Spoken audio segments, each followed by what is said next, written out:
Hi friends, जय जगन्नाथ। आज मैं मटन करी।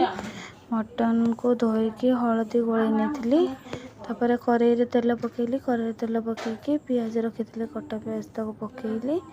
3 गोटे पियाज पकई 3 गोटे पियाज को सतुलिले भलसे सतुलिले तार पियाज कलर आसगले अदा रसुण छेचिक रखी पकेली। अदा रसुण को पकई सारा पर जो रखी मसला सब प्रकार मसला मटन सब प्रकार मसला मैं रखी चिकेन मटन मसला गरम मसला सब मसला रखी ताको पकेली।